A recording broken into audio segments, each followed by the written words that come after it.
From Tobacco Republic in Loomis, California, the Loomis Cigar Cartel presents Beyond the Humidor, a cigar podcast for the rest of us. Good morning, everybody. I'm taking over today. Okay. It's my turn for a rant for once. Oh, jeez. Holy crap. Everybody's heard about it. Everybody's seen it. But I'm going to bring it up anyway because I'm that asshole. You know I had to get a small business loan yesterday to fill up my gas tank. And I don't even own a business. It's a good thing we got this. When the fuck did you become Jerry Seinfeld? You might as well just said, what's the deal with gas prices? What's the deal with gas prices? Oh, that's right. Russia's trying to take over. Wow. Anyway, that was all worth it, folks, for the look on his face. Huh. Scott.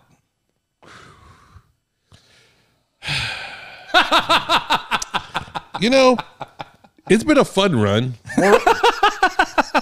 More scotch, brother? I'll let you know in about 30 seconds. Here we go. All right, ladies and gentlemen, here is the real introduction. Welcome back. Scott Robinson with you with Beyond the Humidor. We're going to forget that last 3 minutes happened. As you can see, this is why I am the voice of Beyond the Humidor. Because when you leave it in the hands of people, this is what you get.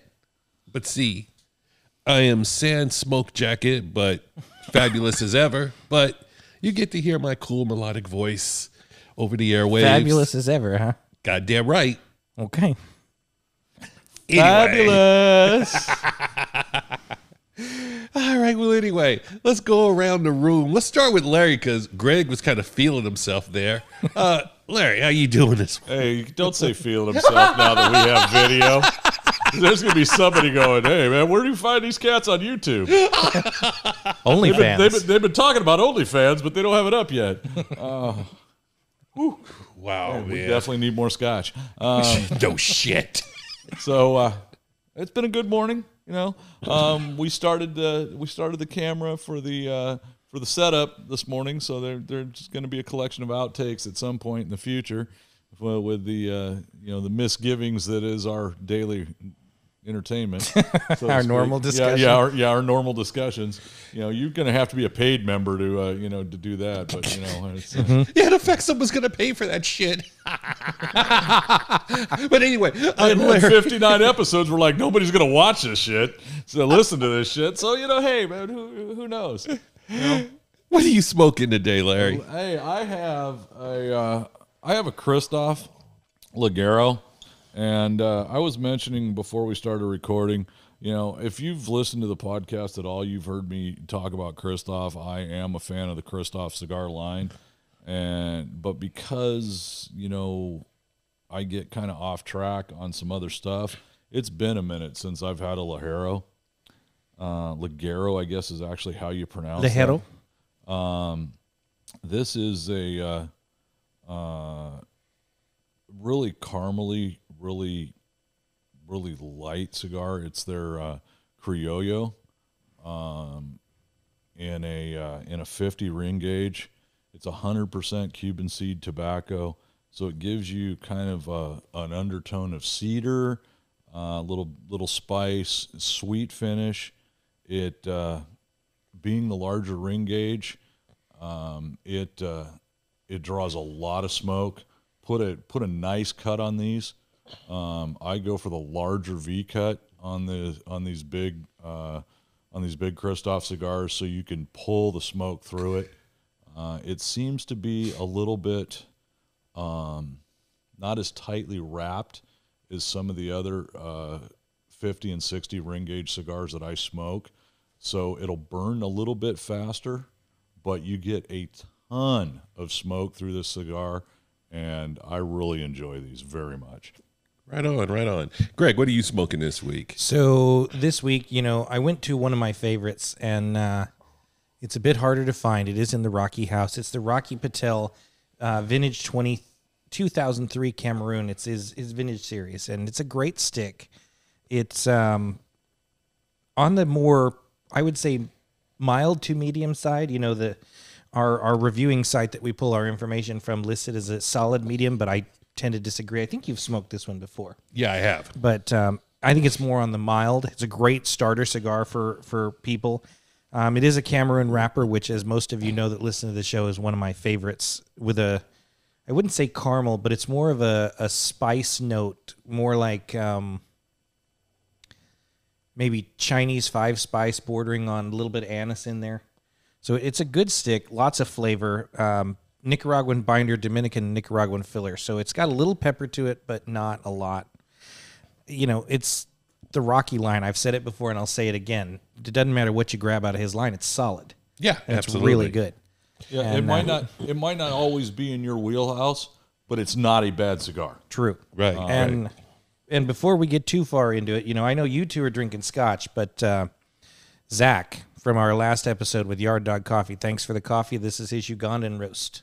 How you feeling that, Uganda? You liking that? I'm going to be buying another bag from him in about 2 weeks because I'm going through that bag pretty damn quick. Yep. Every morning I'm taking it to work. Okay, Zach, if you're listening, where's the Mexican? The Ugandan, I like his whole line, but I don't think you guys got any of the Mexican. No, I don't think we did. And that's going to change your life. Mm-hmm. I'm telling you, that is a fantastic coffee. So, yeah, I had some of the Colombian yesterday, and yeah, looking forward to picking up some more from him. Yeah, and if you guys are interested, Google Yard Dog Coffee Roasters. Can't miss him. Great guy and great product. And it's local. Yeah, I grinded some of those beans up and put them in a little Keurig, the little little guy, and had a cup of that. Oh, yeah, it is good stuff. And I want a disclaimer. Uh-oh. Right in the beginning here. The host here is going to throw me under the bus for something. More to come on that later, but I didn't do it. Don't be a little bitch. Just let it happen. Okay, so... You said that before, man? This guy. Anyway, let's just get to what I'm smoking. Smoking a Cohiba Blue Robusto. It's not like Larry and I discovered this cigar, but we came across it when we were in Half Moon Bay. Denver. Well, oh yeah, but we rediscovered it because I hadn't had one since Denver. And we picked up a couple at a little shop over in Half Moon Bay. And it just... memories, just a real delightful smoke. Honduran wrapper and binder, and the filler's a combination of Dominican, Honduran, and Nicaraguan, and it just comes out as a really sweet and creamy taste. Very solid cigar. In fact, this one that I have acquired here, I got from Greg, who was good enough to go on to a certain website by the name of Cigar Bid, and he bid it on some... Shut up. And he bid it on some Cohiba Blues for us, and, you know, we acquired We won a box. Yes. So we split the box between us, and, you know, all was happy in the kingdom. Yeah. So then he comes in here one day talking about Cigar Bid. I was like, I got to get up on that site and check it out. He's sitting there like, don't do it. Don't do it. Don't do it to yourself. Bad. And I'm like, what the hell? So I get up on Cigar Bid.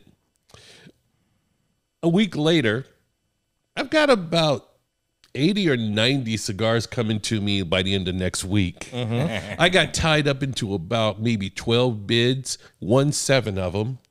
But if you haven't gotten on Cigar Bid, I'm not going to tell you don't do it, but you got to be careful because it's a lot of fun. You know, you get, you know, you find, you know, some cigars that you like it a lot and you start bidding on them.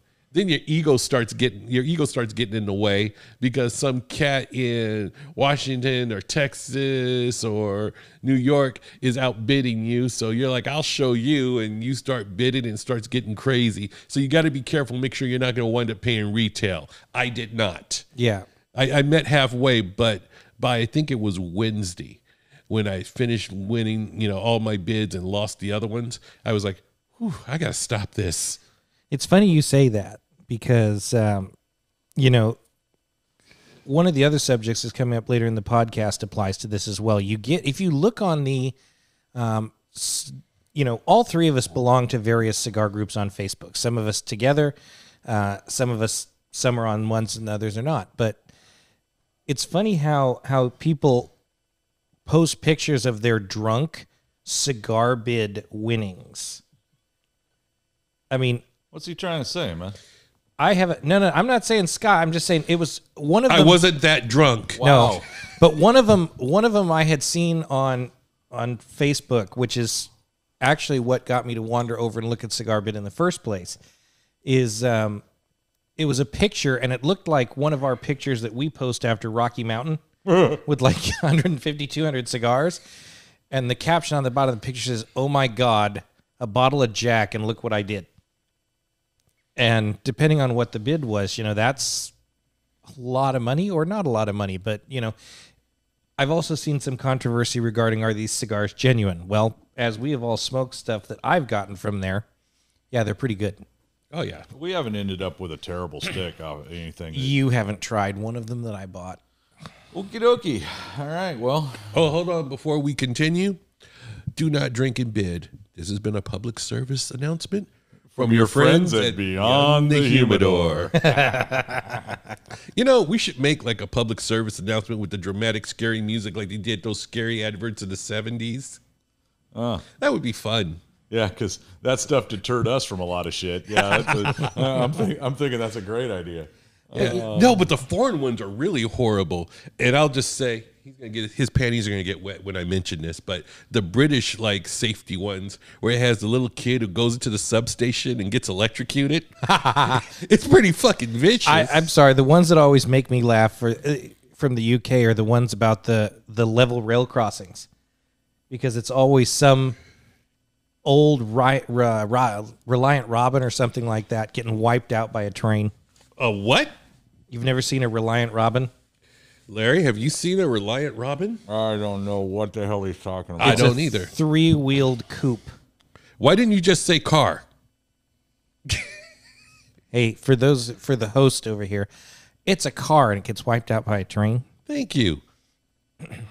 Anyway, he had to bring up some British terminology. you started it. I didn't. finished it. No. I just mentioned it was from our friends across the pond at the UK. Your panties got wet and you had to show off your British knowledge. So can we go back to Cigar Bid for a few minutes? Sure. So, I've been looking at the site and I've won 3 or 4 auctions, and some advice, not necessarily for you because you do your thing, but if you're looking at Cigar Bid, the page will list the MSRP for the box.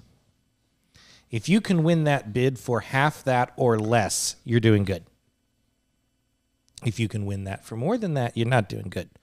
But, occasionally, and it's one of those where you literally have to check it daily, because sometimes you see really great stuff on there, sometimes it's average. I actually have a 100-count box coming that I didn't intend to win of cigars that I've never smoked before, so hopefully they're good.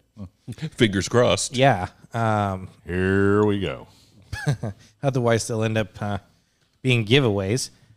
But, it's one of those things where you see unique things. And like one of mine was the Cadwell Lassar Lancero, which I'd never seen before, but they had them. So you got some of those coming, or are they already? They're already here. And once they settle, I'll get you one to try. Okay, let me talk at you for a second, Greg.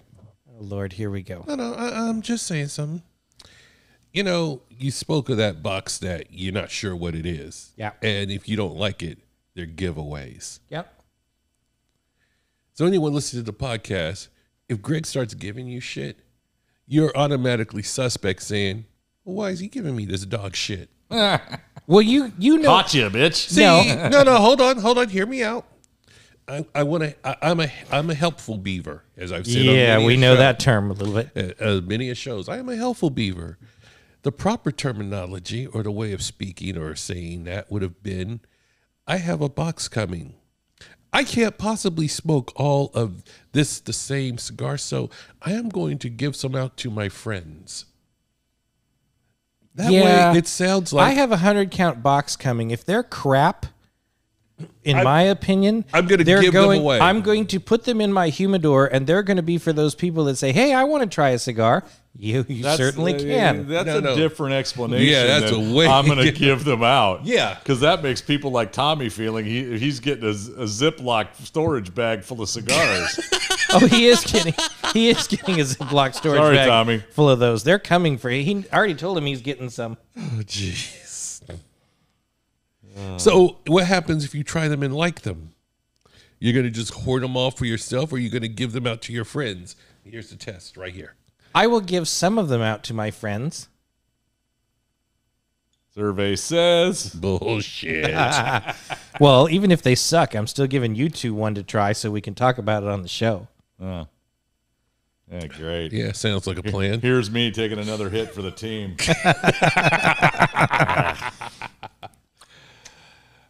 Yeah, but, back to cigar bid. It's fun, but you got to be careful. Another public service announcement. Use math. This has been brought to you by your friends here at Beyond the Humidor. Common Core? You really had to bring up Common Core? Well, anyway, it's like I said, it's a nice, legit website to buy cigars. It is run by Cigars International. So, having been to the store, I don't care what you see online, people telling you you're getting crap sticks. You're not. You're getting good quality sticks. So it's something to check out. And no, it absolutely, sometimes you get a good deal like you did. Yeah, it absolutely is. And I just want to remind folks out there now, I will never, abandon the brick and mortar. But every now and then, you find something online. And I want to emphasize this. It's nothing wrong with finding a little something online and picking it up. You're not betrayed. The brick and mortar, I think probably about 70 to 80% of my purchases are from brick and mortars. Yeah, and I don't, we all champion the brick and mortar, but there are some things that my local brick and mortars, plural, don't carry. Right. That's when I get those online. So I'm still supporting the local stores. Yes, and there you go. Want to talk about one of the great controversies in the cigar world. Here we go. I get a groan and a here we go. Did we not discuss this before the show? Hey. We're acting, okay? I'm confused. Good. That's Keep okay. going. That's okay. Anyway, this whole idea of plume, because we've talked about it many a times where you will have a fortuitous event happen in your humidor. Looks like Larry's got Are something you to say, trying to Scott. make the paper fly? No, I got notes courtesy of my activities director at home. Oh, wait. Your activities director types stuff for you? I'm underutilizing. His activities director probably did the research for him. What are you talking about? I'm underutilizing my activities director. What do you mean probably? Thank you, Sherry. Holy shit, man.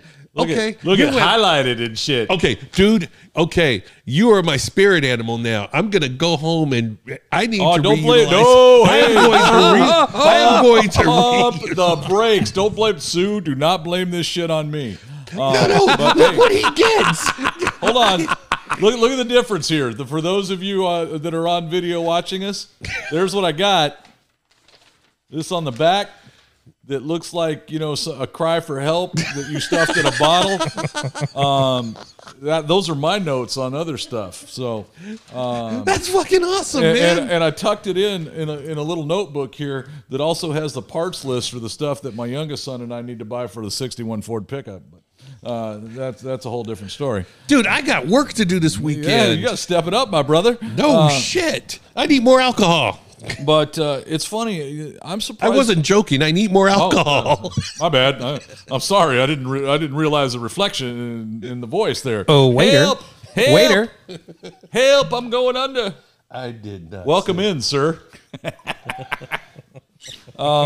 This needs to be a topic that comes up more often because when you talk about plume, there has to be the discussion of mold because that's the confusion.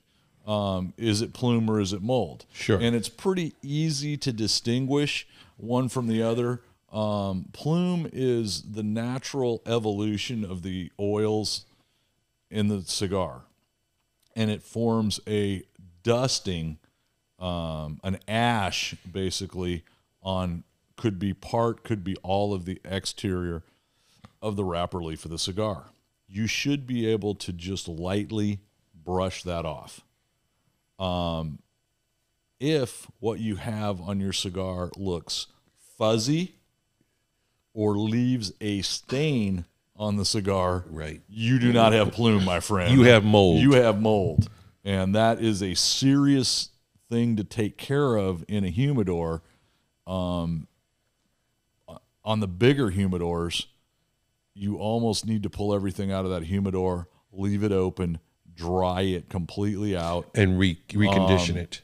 I've I seen. think you have to disinfect it too, don't you? Yeah, I've seen stuff online where you have to. You got to be careful on disinfect it, because what you put in there is going to get absorbed into the pores of the wood of that humidor. Yeah. So your best bet, from what I've read online, is if you have a large cabinet humidor like I do, like Scott does, you have to completely dry that thing out to the point that you may even have to put a portable space heater in that and dry that wood out. And this is a process over weeks, not days. Right. And so if you have a pretty good selection, pretty good count of cigars like I do, you have to figure out different storage for this, because that's going to lead into another topic we got for today's show on humidification. But mold is a serious issue if you're not careful with what you're doing. And a lot of people, like I said earlier, will confuse one for the other. You can make yourself very ill smoking something that's moldy. As opposed, plume will absolutely not hurt you at all. No. There's nothing wrong with that. That means that your cigar has been aged, stored properly and perfectly. There's the possibility that any cigar that you come across, if stored and aged properly, will plume.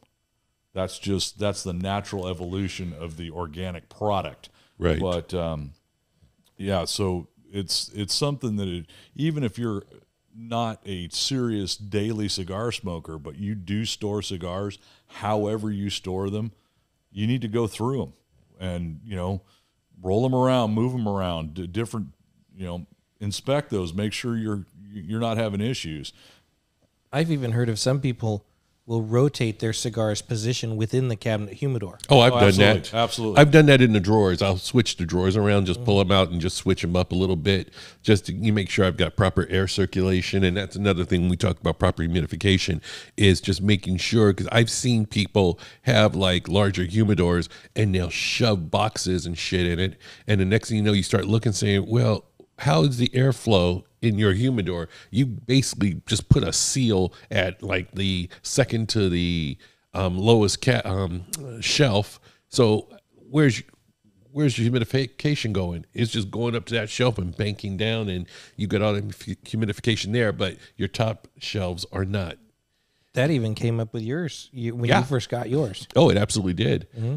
I had to move stuff around because, when you buy a humidor or one falls off a truck, whatever, and they tell you it's 1,000 count for cigars, that's assuming that you just ramrod a shitload of cigars and boxes in there, but that does nothing for your circulation. You got to account for the circulation of the moisture in the air running through there. Otherwise, you're going to, your top shelf is not going to get the proper humidification. Your cigars on the bottom would be okay, but the ones on top, you start getting them out and they start kind of like getting crispy, which is bad. Some of the stuff that you're seeing now for humidification, now that there's so much DIY, turn this whatever cabinet or this whatever piece of furniture into a humidor, there's a lot being said. And and I apologize, I meant to write the name of the humidification system down and I got busy and I forgot. Something I saw online for the humidification that you can buy for your build-it-yourself humidor has a plug-in jack and a little, basically looks like a computer fan that you can get 1, 2, or 3 with this, and you position them in different places throughout the humidor depending on the size of the humidor you're building, and it's on a timer. So it'll just come on for 2 or 3 minutes every half hour, whatever you set it for, and it helps move the air through your humidor. Is that was it Cigar Oasis? It was not Cigar Oasis. It was something else, and I can't think of what it was. Yeah, because I was going to say the initial Cigar Oasis had a fan hooked up to its computer, and then the second edition didn't do that. The third one, though, I think does. Cigar Oasis 3, I haven't seen the the Bluetooth 3. one. Yeah, that's the one I have, but it doesn't have a second fan. Yeah. Okay. Maybe it I don't doesn't. think, but I'd have to look and see, because that one I have to see Cigar Oasis 2, I bought about maybe 5 years ago. Well, I know that, like, I don't have a cabinet like these two do. I have a 400 count. My biggest one is a 400 count desktop. And I actually bought a little, Boveda made a little battery powered fan that you slide in there. Yeah. And because of the way that cabinet is set up, everybody knows the standard Boveda packs where you buy 2 or 3 of them and put them in your 100 count humidor. Yeah. They make a bigger one. I have it. Yeah. I you've put got it in my two Rocky Patel larger ones. I don't think one has a good seal to it because it went out within about a month or so. No, it probably doesn't. You probably need to redo that one and get the wood really soaked in with good humidity. But those big ones, right? This humidor needs 4 of them to keep it up at humidity. And, the proprietor here was saying, maybe it would be a good idea, since they sit on the bottom of the humidor, buy the little device, and it works great. I sit it on top of those 4 packs. Okay. And every 2 or 3 hours, the little light comes on and it blows and it starts moving the air around inside that humidor. So we kind of jumped on around topics here, but yeah, that's really... No, we're good. I mean, I think it all connects together. Yeah, it all interconnects. The transition from the discussion of plume to mold. Why do you get mold? Because your cigars are over humidified. Exactly. And it's not so much, I think the easiest way to get something moldy in your humidor is you have the humidor overpacked, which is the cause in most cases of poor air circulation. Right. You can have what you consider the perfect humidity on a gauge, but there's going to be areas of your humidor, if you have too many cigars in there, that are going to be over humidified. Stuff towards the bottom, closer, to where your humidification system is, whatever you're using, whether it's a Boveda pack, whether it's the old liquid, setup, distilled water setup, whatever it is, you're depending on your air circulation and your content, your quantity, you could have a over humidification problem just in a certain area of your humidor. So you got to be careful of that. The one that I thought was neat. How do you tell if your cigars are under humidified? Well, the easiest way is to grab a hold of one of them, and you want something that's just a little spongy. It's almost like you're pushing on your skin of your finger. You want a little bit of sponginess. If it feels brittle or hard, it's under humidified. You fucked up, man. Well, and Yeah. and I know, this is my own experience, and in some cases, incompetence. If I pull a cigar out of my humidor, I vote for incompetence. Me too. it's entirely possible. Sorry, buddy. Well, no, Operator error. it is operator error, and you both will agree with me. Unless you have a way to remind yourself, you forget to check those things, especially desktop units, because the big cabinets like these two have, set it, forget it, and once every 2 or 3 months check the. Well, hang on. once every 2 months or so, you have to check the water reserve. I check it every for sure. month. Yeah, you got to check it every month. But on a desktop, especially, and they don't pay us. So let's bring that right out front. We're not getting sponsored by Bovida, but it's the humidification system that I use because it's, in my opinion, it's the best out there on the market right now for desktop humidors. If you're paying attention to it and you have the right amount of packs in the humidor, in a 100 count box, for example, it's actually 4. Mm-hmm. So 1 pack is 25 cigars. That's the way it works. Mm-hmm. But you can get away with, they say, up to 60 days. I tend not to do with that. I tend to check everything at a month. Mm-hmm. And in my case, that's why I say I have a reminder in my phone the first of every month it goes off, check your humidors, because I have had ones where I pull a cigar out of my humidor, go to cut it, and the cap immediately busts, and it busts a third of the way down the cigar. Yep. That is a sure sign, one, you ruined your cigar, but that is a sure sign that your humidor is under-humidified and it's too dry. Yep. And then However, you'll get a wrapper that'll start to unwrap on unravel, or blow out in the middle. you. Yep. Blowout could be either way, though. Mm-hmm. That could be over-humidified, too. Yeah, but see, when you said that it was ruined, not necessarily. If you cut it the cap and it just, pops off, that's one where it's like, you ain't ready yet. I will just put it back into the humidor and let it sit for a couple of months. It'll rehydrate slowly but surely. Yeah. It's not something you're going to be smoking anytime soon. So hopefully, if you're smart and you have other cigars to smoke, you would smoke those and just put that to the side and let it kick back, relax for a couple of months, bring it out. And, on Greg's technique of, kind of squeezing a little bit to see if it's spongy. Larry's technique. Larry's, I'm sorry. I should have known that. But Wrong white guy. The other white guy. Y'all look alike, so what the hell? Ouch. I was just funning. Anyway, I like to roll the cigar in my fingers. I didn't realize I was attractive as Larry is. Thank you for the compliment. All right. Well, hey, see you guys next episode. Hey, one of the other things you'll notice. Stalker. Talk to me, Savage. Well, see what you started, Scott? Moving on. Stop it. Moving on. You two sick fucks. And there's our E. We had our E a long time ago. Yeah, one of the other things you'll notice is the aroma is going to be different on an under-humidified cigar. It's not going to be as aromatic. And then dry cigars tend to burn hotter and faster. Yeah, which is not, that's your thing.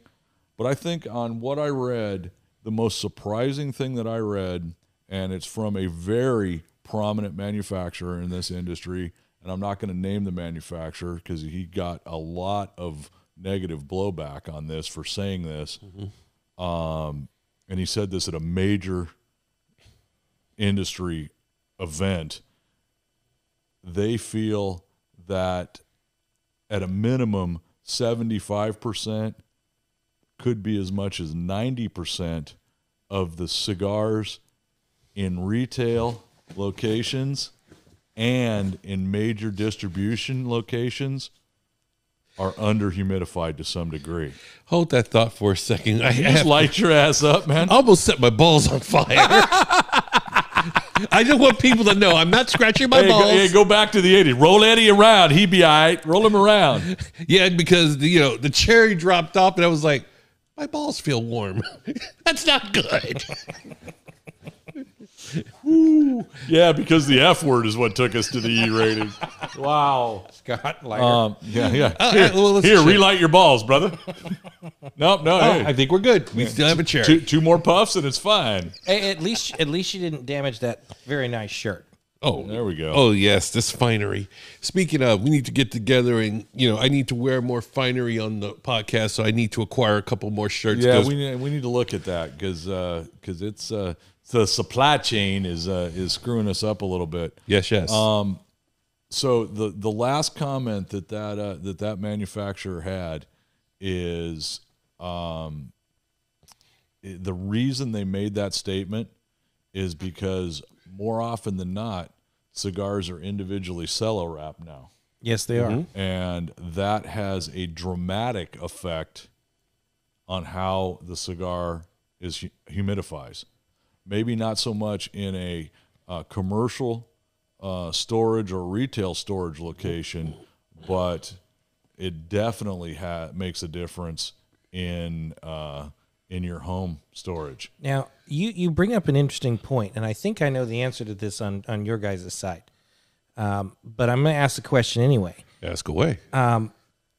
When you store your cigars at home, do you take the time to take them out of cello and put them in your humidor, or do you keep the cello on them? I used to take everything out of the cello.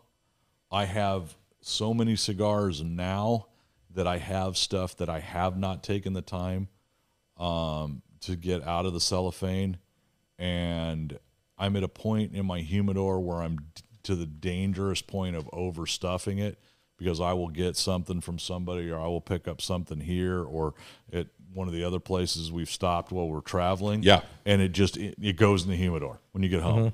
I've got, retail bags with 5-6 cigars in it. Whoop, it's in the humidor. Yeah. It's in the humidor. It's in the humidor. Oh, I got that box, last week. Oh, it's in the humidor. All the cigars in that are in cello.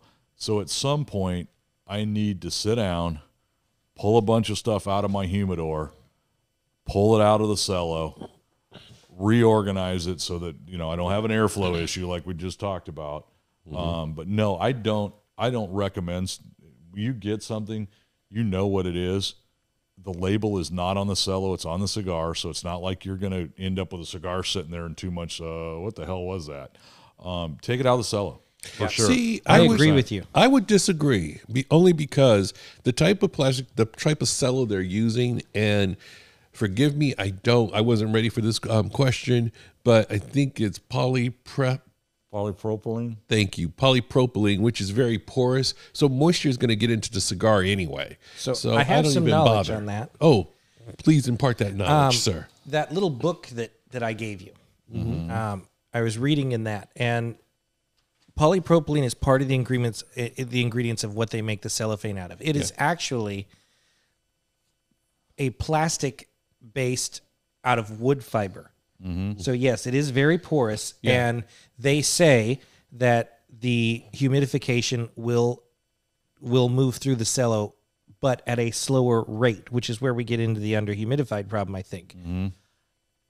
And it's much like the plume versus mold. The cello, or the humidity level that you particularly like in your cigars, the cello is the same thing. It's based on a smoker's personal preference, I think, because I have a crap load of cigars. I don't have quite the quantity you do, but I have a good 1,800 going on now. And it takes a little time, but unless it's the situation like you were saying where it's, I bought something and it just needs to get into the humidor, I usually do spend the time to take the cello off of it, because I like the airflow and the texture, wrong word, but the feel of it when it gets direct humidity. I think it makes the cigar feel a lot silkier and makes it a more pleasant experience.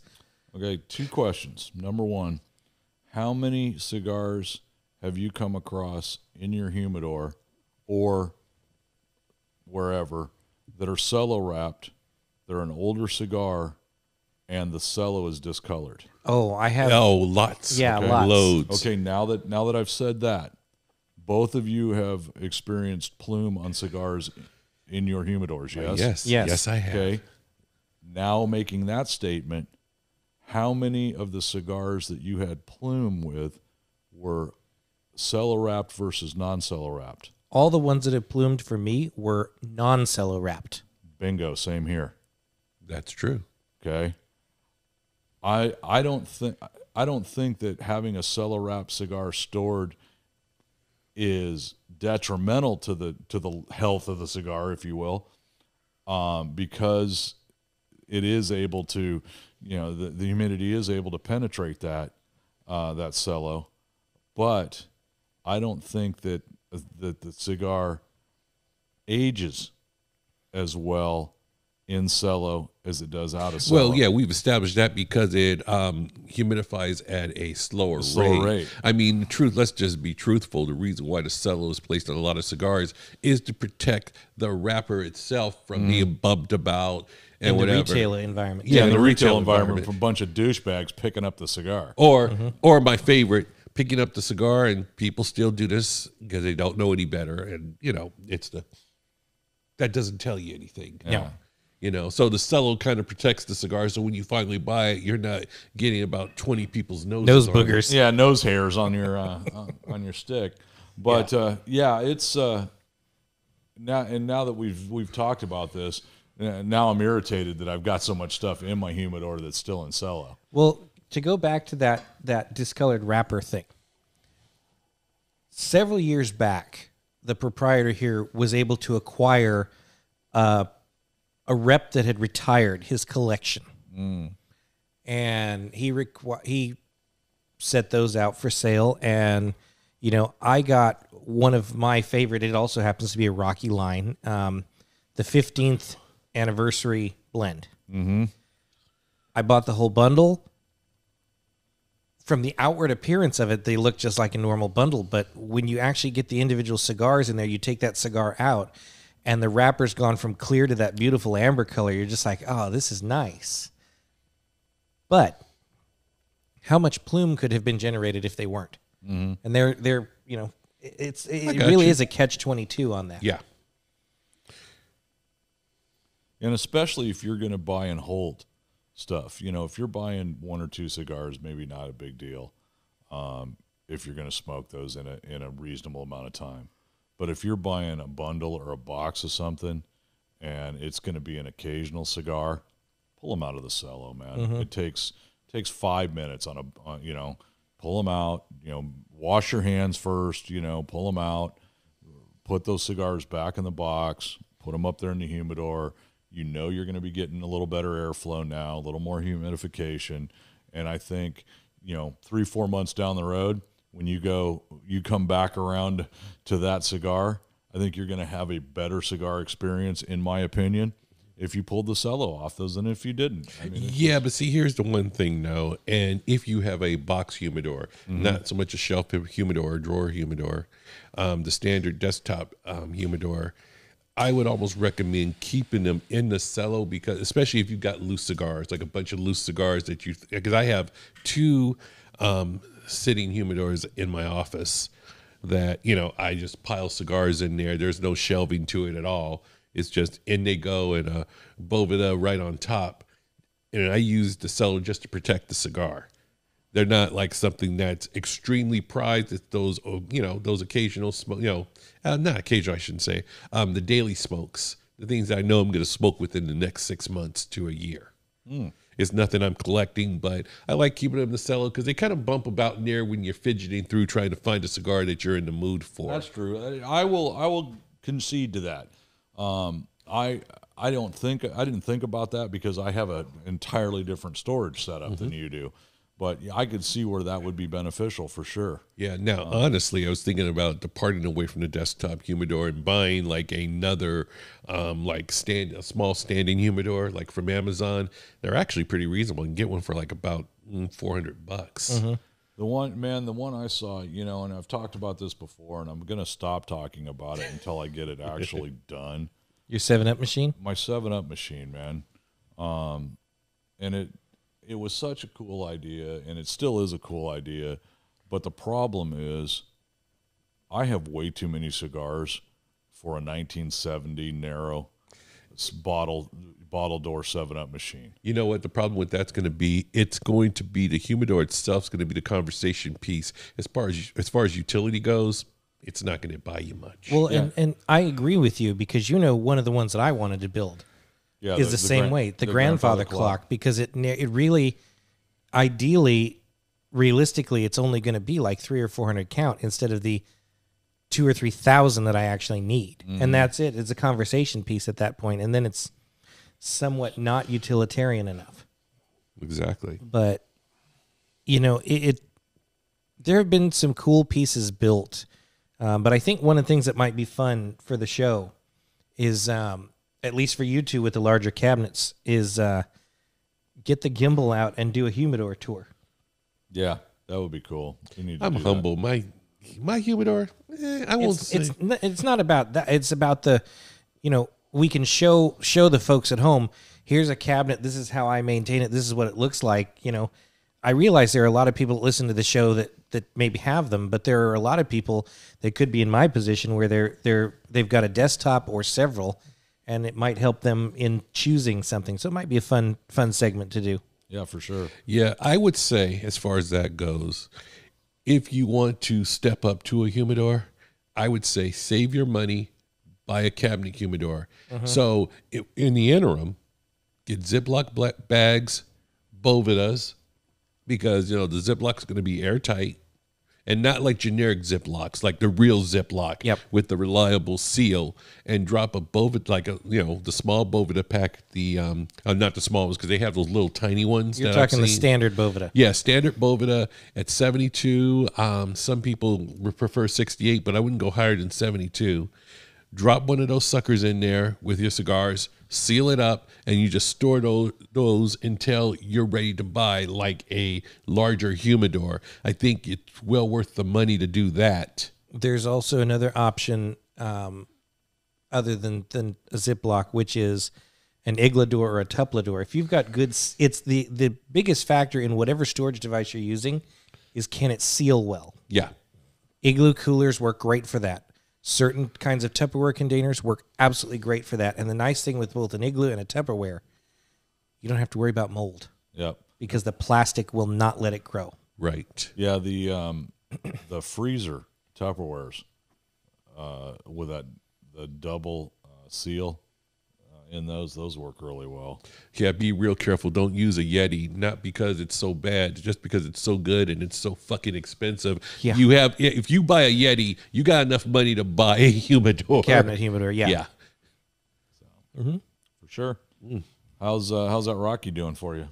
Dude, it's it's a phenomenal stick, and it's disappointing to me that more locations and brick and mortars don't carry this cigar, because I think if it was something that you mentioned, hey, I know you're a Rocky smoker, want you to try this, you're going to get notes of spice and caramel and pepper and charred wood and this, that, and the other thing, or one of our personal favorites, Rotten Earth, from one cigar you smoked a while ago. Oh yeah. Yeah. It would really would be a crowd pleaser, because I think it is. And it's just an all-around great stick.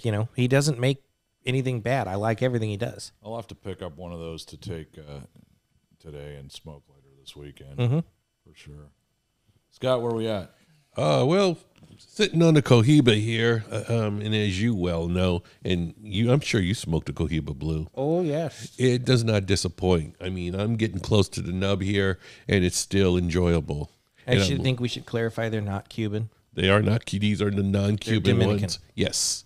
Well, I mentioned that when I spoke of the wrapper and binder, of course. I'm sorry, I was not paying attention. No, I that's missed that okay. one. No, I'm not going to talk about you. I was just saying that, yeah, just to remind our good listeners out there that, the wrapper is Honduran. So, it's good stuff. How about you? Larry, I already spoke. Oh, Yeah. I'm sorry. Speaking of not paying attention. Yeah, I'm fucking up. Okay. Please proceed.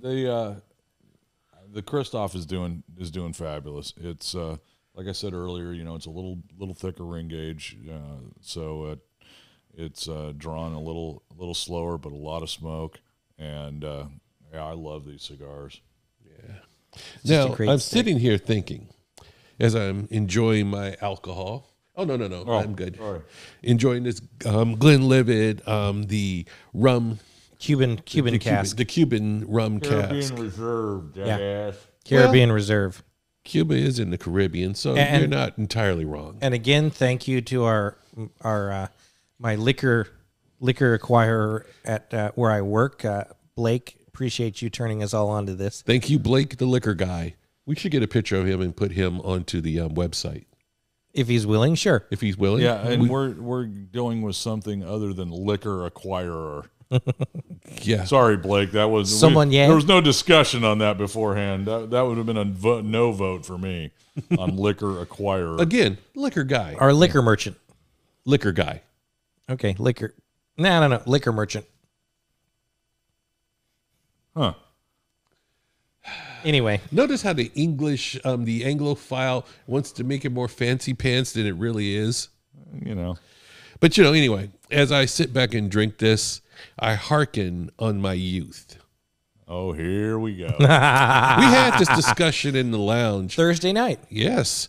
As I'm drinking, 12-year Glenlivet, and I'm in my 50s, and I hearken back to my, I won't say quite what age it is, as I started to drink liquor, how bad it was. How hard up we were to drink said alcohol and pretty much get drunk because the shit tasted horrible back then. And you can't tell me there's no 14-year-old who's sitting there drinking alcohol going, oh, this is delicious. You're drinking it for the sake of drinking it and trying to get drunk. Handle a Cuddy Sark. Oh, that used to be my grandparents' scotch of choice. Was either that or JB. Oh, yeah, JB. Until Craig and I got old enough where we were drinking and we started introducing them to, shall we say, higher shelf scotches. Hey, my travel bar kit, I have one of the rubber mats, that you put down that the bartender uses to mix on. I have a JB bar mat.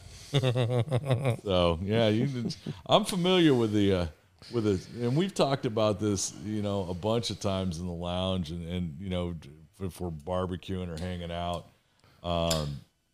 One of the things I got rid of, I used to have a pretty extensive collection of bar paraphernalia when I was, working the bars, and back in the day, most neighborhood bars, their bourbon, whiskey was Old Crow. There was a lot of Old Crow in a well, baby. And Old Crow put out some amazing swag, man. They had some cool shit. You had these sconce lights, and beer drinkers will remember this because Coors Light used to have these sconce lights. The globe. You remember those guys? Yes, I remember those. That wasn't a bar. If the bar didn't have a Coors sconce, man, I don't know. But Old Crow did them. That when the light was on, every so often the crow would like bob and shit. It was amazing. It scared the shit out of a drunk every once in a while, but it was cool. So yeah, Old Crow. And then we talk about all that. Because everything's about flavor, on alcohol when you're younger. The Boone's Farm strawberry and Mad Dog. The rainbow flavors of Mad Dog 2020. Woof. Yeah, it looked like giant Skittles. Yes. Yeah. Oh, it was that stuff was harsh. Yeah, and then you're going to be. I grew up San Diego County. So, you're close to the border, so you got to be a tequila drinker every once in a while. So you're drinking the high-end tequila, back then, we want the good stuff. We want the Cuervo Gold, in the pyramid-shaped bottle. Like, Jesus Christ. I have cleaned auto parts in better shit than that. Exactly. But, and it's just, once again, Cuervo will not be a sponsor of the show. But Or, of course, you go to, like, the neighborhood liquor store. You paid a wino to get your alcohol for you, and it was like, in the fifths of, I don't know, it could be, and I'm just going to throw a name like Don Jose or, Cactus Carlos tequila. Yeah, it's like the cheapest one you could get for like, $10. Filtered through a sock. And you drink that shit. Man. Man. And man, we thought we were something back in the day. Oh, man. yeah. And I remember we did a party at Tamarack Beach, and I acquired the beer for said party, and I didn't want to be the guy that just showed up with Budweiser, or the champagne of beers. So one of the guys that worked for my dad at the time, I had him get Lowenbrow. Ooh, damn. Pinky up. Oh yeah. Oh yeah. That was a shit back in the day.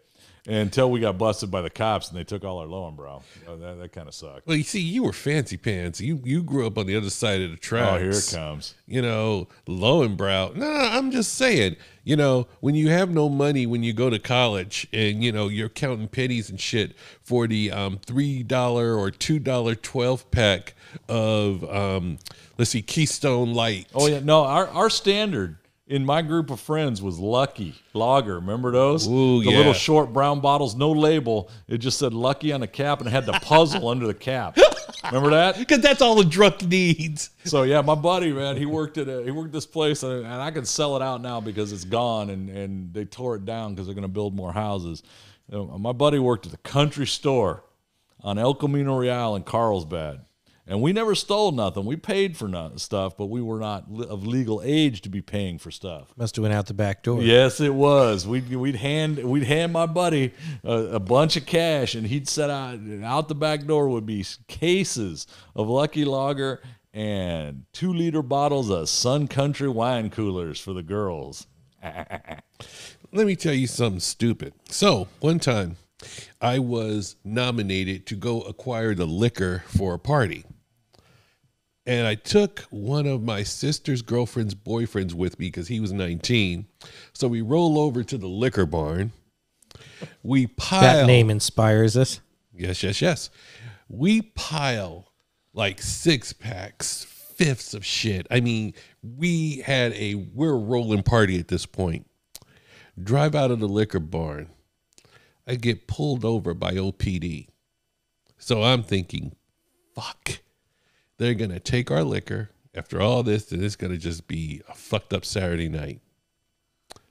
He pulls me over and says, you know why I pulled you over? I said, I didn't think I was speeding. He says, this is when I had my Volkswagen, by the way, my Bug. Okay. He says, the reason why I pulled you over was because of your license plate light. I had this license plate light that I got for a Christmas present, and it kind of like, you know, did the whole rolling around the license plate. But this is why I got pulled over. Not because of the light itself, but because it had blue in it. Oh, man, you got the disco plate, huh? Oh, yeah, I had the disco plate, but because there's blue in it and only law enforcement can have a blue light. That's what I got. So I got a fix-it ticket for that. Well, I'm sitting in, you know, with all this liquor in the back. So Curious George in the backseat with 15 fists of booze between his legs going, it wasn't me, officer. yeah, so this is what I get a ticket for. And I'm like, yeah, that's the kind of shit that happens to me when I get pulled over by cops. And we got stopped on... except for one time, but I'll tell you that story later. We got stopped on the Strand in Oceanside. And so if you're from SoCal, the Strand is literally 12 feet from the water. Oh, yeah. In Oceanside. And that was part of the cruise, man. You'd make that loop and do that. Well, they put a spotter up on the pier. So if you were drinking while you were riding around, and we were drinking sodas. We didn't even have, there wasn't anything in them. It wasn't, but it's me and my buddy Brian. And Brian, a little short guy. And it was later in the afternoon, summertime, so it's still daylight at bright at 4:30 in the afternoon. And the plan was a bunch of people were meeting at Harbor Beach because back then you still had the concrete fire rings, and we'd bring 60 pallets and looked like we were burning down the neighborhood. Been there, done that. But we had booze in my mini truck, so we got spotted from the pier, and OPD, Oceanside Police, pulled us over. And my buddy Brian is sitting on 2 handles of Jack Daniels. He's just sitting there.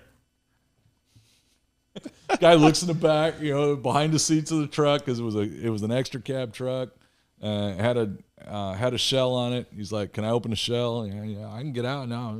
Is it unlocked? Yeah, it's unlocked. He looked in there. There's a bunch of hydraulic stuff and stereo speakers. And goes, "What are you guys doing?" "Oh, we're just cruising, man. Look, checking out girls." Oh, so you don't do like nowadays where you got the little kids who are mini lawyers who say, "I don't answer questions." No, man. We weren't woke back then. It's because the chances are the cop knew my dad, and all he'd have to do is call my dad and go, hey, Jack, I talked to your kid today. He was a prick. And the next thing I know, I got a handprint in the side of my head. No, but the whole time, man, my buddy Brian's sitting there just puckering because he's sitting on 2/5 of Jack. And so, what do you got in the cups is why they pulled us over. Oh, man, we got McDonald's sodas. Okay, nothing in those sodas. No, sir. I handed him a soda. Guy looked at it. Okay.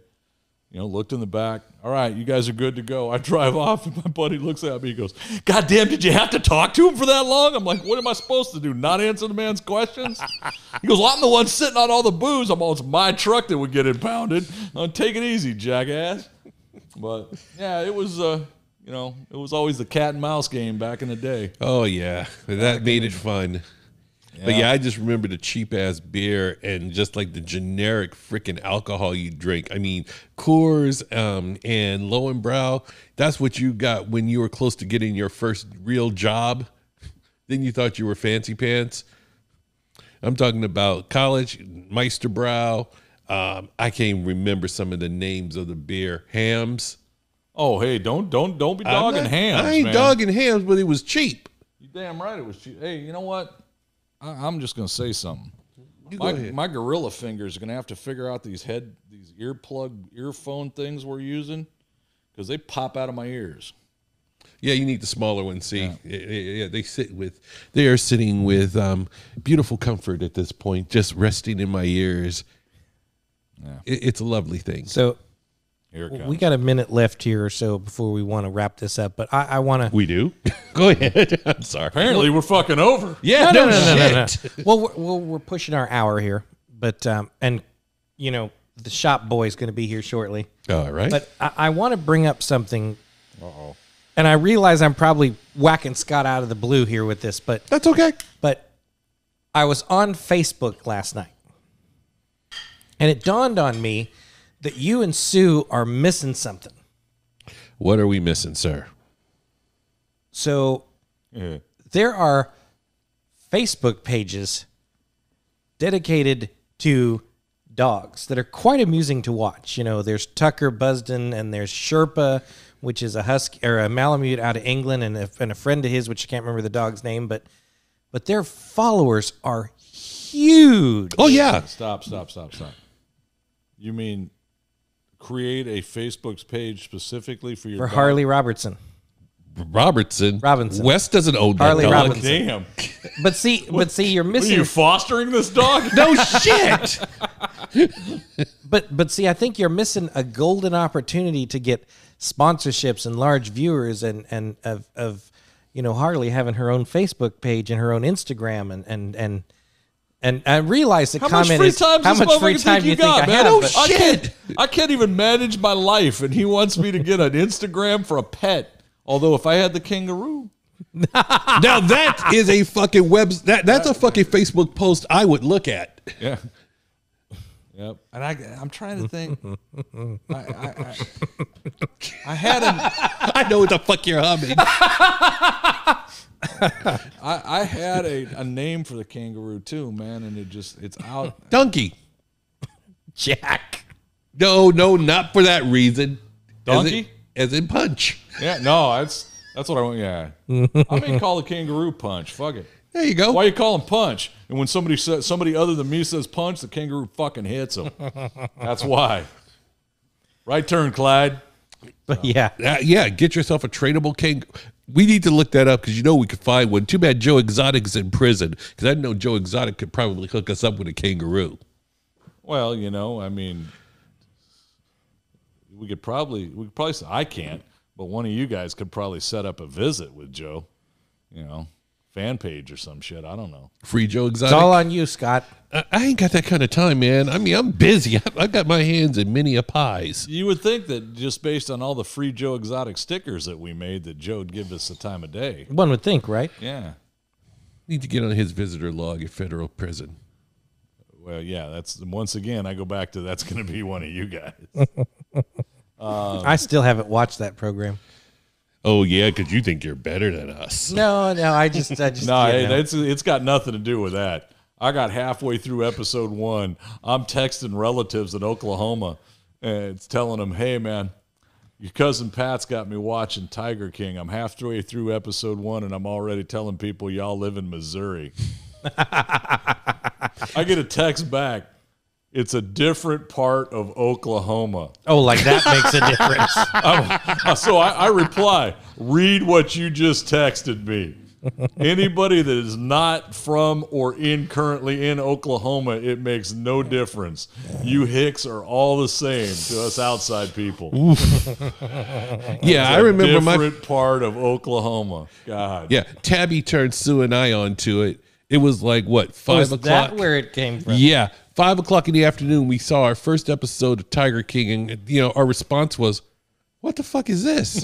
And then it was, oh, next episode. Oh, we got to look at the next episode because I got to figure this out. Wait, she got her arm ripped off? It's like, holy crap. Oh, I got to see episode 3.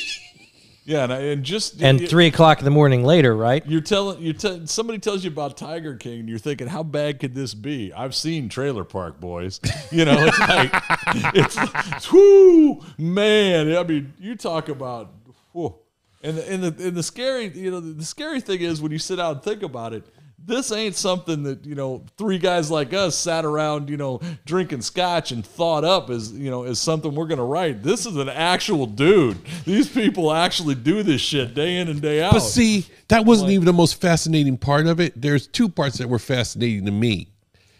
You put a hit out on somebody, you pay your hitman, and your hitman on the way to his target stops off to go look at hookers and do blow and forgets to do the hit.